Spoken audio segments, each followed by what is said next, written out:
Salut tout le monde! Aujourd'hui, on parle du marché Pokémon parce que le Modern est en feu présentement. Ça n'a pas d'allure. C'est la fin du Scarlet and Violet. On a annoncé Phantasmal Flame qui allait avoir la grosse Charizard. Les Charizard live, c'est incroyable comment c'est en train de popper. La Charizard de Obsidian Flame que personne voulait en PC10 était 500$ il y a genre une semaine. Est rendu à 1100. Donc, fou raide, parce qu'ils ont annoncé qu'elle allait avoir un set avec Charizard puis que la Chase a l'air d'être bien belle. Tous les Charizard montent présentement. C'est une logique dans Pokémon que je ne comprends pas, parce que la carte que tu veux, c'est celle de Phantasmal Flame. C'est pas celle que personne voulait il y a genre 2 mois là. La Obsidian Flame là, de Charizard, personne la voulait. Bref, je suis qui pour juger. Mais tout ça pour dire que quand ça arrive, est-ce que c'est le temps d'acheter la Charizard d'Obsidian Flame à 1000$? Non. Pour moi, là, en passant, je suis pas un conseiller financier, et loin de là. Mais pour moi, quand ça arrive, c'est plus le temps de l'acheter, c'est le temps de la vendre. Fait qu'à chaque fois que le marché est comme ça, je me pose tout le temps la question. OK. What's next? C'est quoi la prochaine affaire? Puis c'est là que tu essaies de prédire qu'est-ce qui va monter. Puis il y a personne qui peut prédire à 100%. Le marché Pokémon est juste tellement incertain et imprévisible. Mais on peut juste se faire confiance puis acheter qu'est-ce qu'on pense. Donc, je me posais la question. J'étais dans un card show, récemment. Puis j'ai ma collection personnelle que je vais agrandir. Puis en cherchant, je me posais la question, qu'est-ce qui va monter? J'ai vu une cool Porygon. Je sais pas si on la voit, peut-être inversée là. C'est une cool Porygon PC9. J'ai vu ça puis j'ai dit, c'est du vintage ça. C'est une promo vintage. PC9, quand même nice. Elle était 140$, je l'ai délai à 130$. Cash. J'ai fait, ça me semble que c'est pas cher pour une promo qui est nice, qui venait avec le bundle de Pokémon Stadium. Pour du vintage, c'est vraiment pas cher. Donc, de là m'est venue l'idée du vidéo qui s'en vient. Donc, on va parler un peu des cartes vintage qui sont encore super abordables. Et puis, je pense pas que ça va nécessairement exploser bientôt, quelque chose comme ça, mais je pense que c'est bon de se poser la question, est-ce que ça vaut la peine d'avoir ces cartes-là? Fait qu'on va analyser tout ça ensemble. Yes, fait que je vous ai préparé un petit top 10 des cartes vintage qui passent un peu en dessous du radar présentement. Puis je pense pas que c'est le next big thing. Je pense juste que c'est des cartes qui sont fun à avoir puis qui sont pas chères pour la collection personnelle. Dans tout ça, ce que faut comprendre, c'est que dans le Pokémon, aussitôt que quelque chose devient indisponible, on le veut. C'est de même que ça marche. C'est sur le marché vraiment longtemps, on le veut pas. Puis aussitôt que ça devient disponible, on le veut. Fouillez-moi pourquoi les humains qui collectionnent sont de même.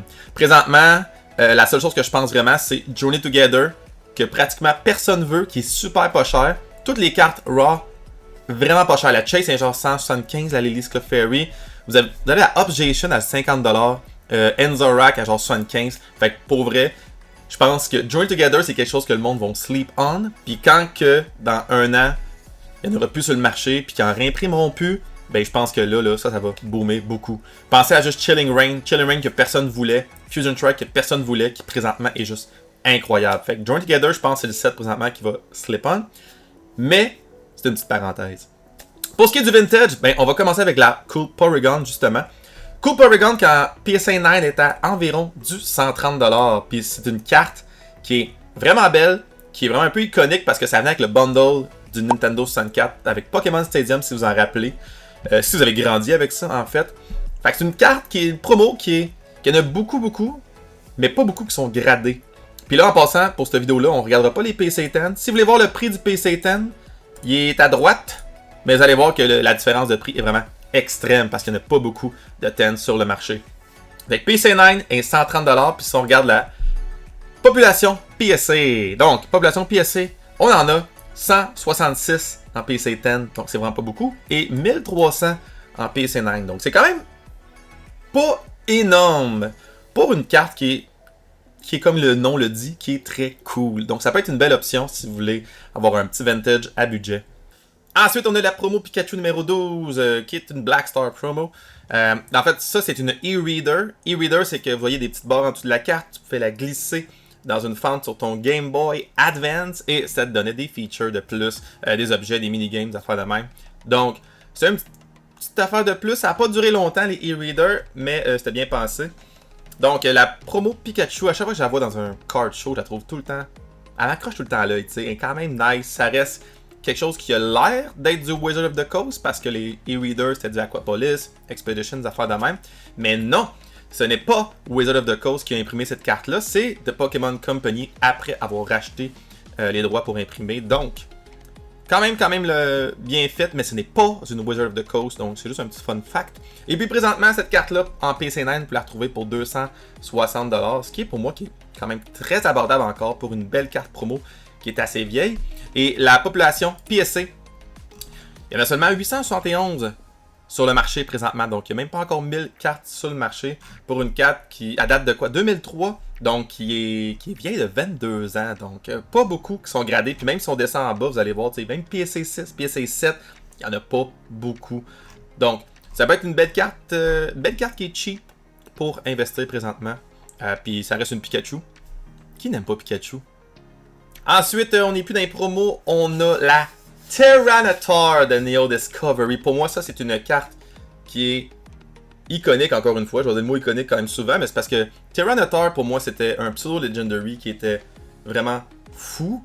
Quand que vous avez acheté le jeu Gold ou Silver sur le Game Boy, si vous savez comment ça se joue le jeu, j'ai joué vraiment longtemps, moi, ce jeu-là sur Game Boy. Et puis, la Tyranitar, la seule façon de l'avoir, c'était dans la dernière cave, après avoir battu les 16 badges au complet, fait que c'était ultra difficile de l'avoir. Puis c'est un pseudo legendary comme un peu Dragonite. Puis c'est une carte qui est holo dans les premiers sets qui a été créé. Donc pour moi c'est une très très belle carte. Et présentement en PC9, est 260$. Je comprends pas le raisonnement derrière tout ça. Je trouve ça incroyable que cette carte-là soit juste 260$. Puis là c'est sûr que c'est du vintage. Puis c'est peut-être pas précis, là. Mettons qu'il y a un 300, on va dire. 300$ pour une carte comme ça, si je la trouve à 300$, je l'achète automatique. C'est une carte qui ramène beaucoup de souvenirs. Donc, c'est sûr et certain que si je la trouve, si vous l'avez, écrivez-moi sur Instagram, je vous l'achète 300$. Puis, pour la PSA Pop Report, encore mieux, il y en a 525 sur le marché présentement. Il y en a tellement pas beaucoup pour une carte à 300$. Puis le raisonnement derrière tout ça, c'est peut-être parce qu'il y a des First Edition qui existent. Le monde va payer plus cher pour la First Edition. Mais on s'en fout-tu de la First Edition? C'est juste un stamp. Si tu veux la carte pour avoir la carte, c'est vraiment très cheap d'avoir cette belle carte-là de Neo Discovery. Ensuite, on y va avec la Blaine's Arcanine de Gym Challenge. Blaine's Arcanine qui est un des Pokémon préférés des gens. La Arcanine qui est le premier doggo, le premier chien Pokémon que le monde a aimé. Et puis, c'est le meilleur chien Pokémon après Houndoom. Après Houndoom, je tiens à préciser. Puis c'est une carte difficile d'avoir en PC9 parce que le holo était très facile à scratcher. C'est des vieilles cartes aussi. Et puis présentement en PC9, vous pouvez la retrouver environ 336$. Là on s'entend qu'il y a une vente par semaine. Fait que c'est sûr que quand c'est du vintage comme ça, c'est plus tough de mettre un prix. Puis en passant, je l'ai pas dit au début, mais price charting, c'est correct. C'est peut-être pas le meilleur prix. C'est juste que je trouve pour les graphiques et tout, c'était quand même la meilleure façon de vous présenter les cartes. Puis présentement, si vous la voulez en PC9 à 336, incroyable. Ah, puis la PC Pop, en PC9, il y en a 729 sur le marché, donc même pas 1000. Et puis, il y en a 59 en PC10. Donc, puis même principe, il n'y en a pas vraiment beaucoup. Si on se fie au Modern présentement, là, les cartes se font grader des shots de 40 000. 40 000 PC10, 20 000 PC10. Là, on n'a même pas d'un 1000 depuis tantôt. C'est fou. Je pense que éventuellement, avec le long terme, le vintage va revenir, c'est sûr et certain. Encore là, c'est juste l'offre et la demande. Le monde qui rentre dans le hobby présentement ne connaissent pas le vintage. Donc, that's that. Ensuite, on y va avec la Team Rocket Moltres de Gym Hero. Team Rocket Moltres qui est encore plus cheap, c'est ce qui m'a marqué. C'est que la carte vaut environ 145$ en PC9. Ça veut dire que pour quasiment le même prix, tu peux avoir la Rocket Moltres PC9 comparativement à la Porygon de tantôt. Anytime, je vais trader ma Porygon pour la Moltres. C'est une vraiment belle carte, c'est un Legendary. Puis il y a juste Zapdos. Il n'y a pas d'Articuno dans ce set-là, mais la Zapdos aussi. Je pense que je l'ai mis tantôt, fait que vous allez voir. Mais la Moltres est un peu under the radar parce que la Zapdos qui est là, mais ça reste une carte qui est vintage, puis qui est à 140$. C'est fou raide. Si on regarde la population report, donc on n'a même pas 700 cartes encore sur le marché, ça s'en vient. Puis en PC10, il y en a 64 seulement. L'affaire dans tout ça, c'est qu'il n'y en aura plus d'autres cartes sur le marché comme ça. Si vous êtes La seule façon d'ouvrir du Gym Hero pour vrai, c'est si vous êtes un streamer What's Not, puis vous chargez vos packs 200% du prix, puis qu'il y a un acheteur qui est un peu imbécile qui décide d'acheter ce pack-là, puis qui pull une carte comme ça, puis qui a fait grader. Pour vrai, les chances qu'il y ait encore plus de cartes de même sur le marché sont très très minces. La seule fois que j'ai à vous dire, c'est de n'acheter jamais sur What's Not. Maintenant, un peu le même principe, un autre Legendary, par contre dans le Gym Challenge, qui était l'autre set. Gym Challenge, donc c'est la Team Rocket Zapdos qui est pratiquement le même prix, donc 190. Là par contre je viens de voir, il y a deux ventes ici, 242, 207, fait que dans ma tête ça fait un average des last sold, ça fait pas les last sold. Mais ça pour dire que mettons que c'est 200$ la carte, pour moi, pour une PC9, c'est vraiment très pas cher. Qu'est-ce que t'as dans le Modern avec 200$? Pour vrai, t'as genre la Golden Go PC10, qu'est-ce que tu pourrais avoir d'autre?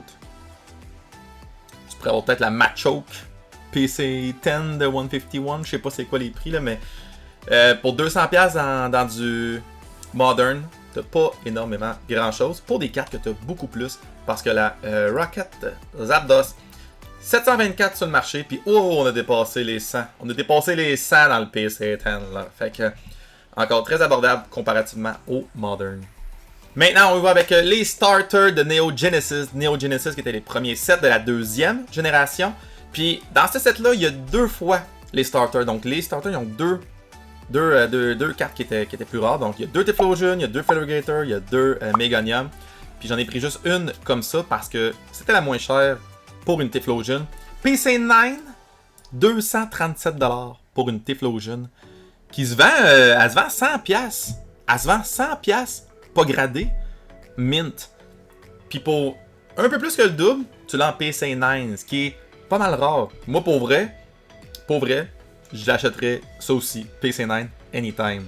Et puis, si on regarde la PC Pop, il y en a vraiment moins que les autres. Donc, on est à 548 en PC9, 64 PC10. Puis même la PC10 est genre à du 1000, tu sais. Une PC10 Typhlosion de Neo Genesis, c'est une grosse carte. Ensuite, même ordre d'idée. Pokémon Neo Destiny, c'est la Dark Feathergator. Donc, une carte qui est extrêmement belle. Puis là, j'ai pris la First Edition, guys. J'ai pris la First Edition. Depuis tantôt, je prends pas les First Edition. Mais là, First Edition, PC9. Bon, il y a une vente par mois, là. Fait que c'est tough à mettre un prix là-dessus. Mais, elle est environ à du 350$. 350$ pour une First Edition. Neo Destiny, qui est vieille de... C'est quelle année, Neo Destiny? Quelle année? 2002! 2002. Je pense que c'est quand même très pas cher. Qu'est-ce que tu as dans le Modern présentement pour du 350$? T'as peut-être la Roaring Moon PC10? Bref, de la Altaria PC10? T'as pas grand-chose. Ça pour dire que t'aimerais-tu mieux avoir une PC9 Dark Feathergator ou une Altaria PC10? Des fois, il faut se poser la question. L'affaire que je trouvais nice, par contre, je vais le mettre là, c'est le PC10 pendant COVID. Pendant la COVID, le PC10 a jumpé à 2500$. Donc, c'est pas parce que du vintage que ça va pas redropper. Le hype de la COVID a fini, puis la carte elle a droppé de moitié. Donc, présentement, PC10 est à du 1200$ environ. First Edition, une Neo Destiny, un starter, quand même un bon choix. Puis la PC Pop pour cette carte-là. En First Edition, il y en a seulement 285 sur le marché pour 350$. Puis, il y en a 81 présentement en PC10. Ensuite, on va avec la la première Secret Rare qui a existé dans le milieu du Pokémon, et c'est la Dark Raichu de Team Rocket. La Dark Raichu, qui est présentement en PC9, se vend à 220$. Pour la première Secret Illustration Rare qui a déjà été créée dans toute l'histoire du Pokémon, ça reste la Raichu, l'évolution de Pikachu. Puis c'est juste 200$ pour une PC9, donc incroyable. Et puis si on regarde la population report, en PC9 il y en a 881, puis en 10 il y en a juste 32 présentement sur le marché. Fait que si vous la trouvez en PC10, vous voyez que le prix est c'est en conséquent. Mais en PC9, checkez la différence de prix. C'est fou raide là. Fait que pognez-vous une PC9 puis gardez-la, c'est pratiquement la même carte. Je sais que les critères ils étaient moins sévères là, avant, là, mais ça reste que c'est un peu cheap pour une PC9. La première Secret Illustration Rare. Puis on va avec la dernière carte. La Mew de Expedition. Et là, je m'explique. Le comparatif de ça, c'est que c'est sûr que Expedition, Sky Ridge, c'est toutes des cartes que je regardais, puis j'étais comme, ouais, c'est quand même rendu vraiment cher. Je check tout le temps mes Undum, moi, puis moi je veux les Undum PC10, puis de plus en plus cher, puis plus j'attends, plus je vais payer cher. Mais là, la Mew de Expedition, ce qui était bon de faire les comparatifs, c'est avec la Bubble Mew. Donc, présentement, en PC9, 1059, on va dire 1100 pour une PC9 Expedition. PC10, là, on va comparer ça avec la Bubble Mew, mais oui, c'est environ 6000$. C'est comprenable. La Bubble Mew. PC9. 1000. On va dire un 100$ de moins. Fait que PC9 est à 1000. PC10 est rendu à genre 2007 live. 2007 environ. Donc c'est deux Mew qui sont pratiquement dans le même range de PC9. Puis la population de la Mew présentement, en PC10, il y en a 12 000, 13 000 bientôt sur le marché. Puis c'est sûr que ça va se faire grader encore, ça se fait grader, ça se fait grader. Le monde sont hype pour la Bubble Mew. Puis il y en a 16 000 en PC9. Fait que oui, c'est l'offre et la demande. Il y en a beaucoup, beaucoup sur le marché. Puis si on compare ça à l'autre Mew d'Expedition, checkez la différence. Checkez la différence. C'est pour le même prix par rapport à la Mew Expedition en PC9. Puis là, ça, il y en a 26 en PC10. Fait que je comprends le prix, là. Mais ça pour dire que, posez-vous la question. Qu'est-ce que je veux maintenant pour ma collection? Est-ce que j'aimerais avoir une Bubble Mew ou la Mew Expedition? Fait que c'est comparatif des fois, puis oui, il faut la trouver. C'est ça qui est difficile. C'est bien beau sur papier de dire, ben oui, moi l'acheter. Faut que tu la trouves. Faut que tu sois là au bon moment. Si tu t'achètes en ligne, tu vas payer des taxes de plus, les eBay, des affaires de même, tu sais. Fait que oui, c'est une question de timing.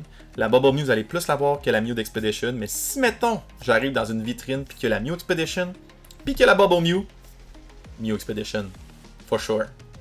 Merci beaucoup tout le monde de m'écouter jusqu'à la fin. Je vous rappelle qu'il n'y a pas de mauvaise façon de naviguer dans ce marché-là. C'est juste la mienne présentement. Ça veut pas dire que je vais acheter du vintage, c'est juste intéressant quand même à comparer. Et puis dans tout ça, écrivez-moi donc vous, qu'est-ce que vous regardez présentement. Écrivez-moi ça en commentaire. Je serais curieux de voir qu'est-ce que vous regardiez. Peut-être que vous allez m'inspirer. Qui sait. J'ai un petit rappel aussi qu'il y a un concours présentement, le concours du mois de septembre pour gagner une ETB de Sir Jinx Park. Je m'occupe du shipping, vous n'avez rien à payer. Commentez donc cette vidéo-là. Commentez donc cette vidéo-là, ce qu'il faut, puis vous êtes éligible au concours.